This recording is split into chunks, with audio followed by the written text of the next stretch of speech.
అమృతం శ్రీరామ కీర్తనం సుకృతం. ఈ రామచంద్రుడే లోకరక్షయని అంతరాత్మ పలికే.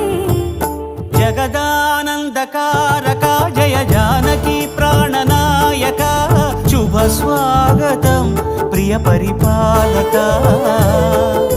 జగదానందకారక జయ జానకి ప్రాణనాయక శుభ స్వాగతం ప్రియ పరిపాలక.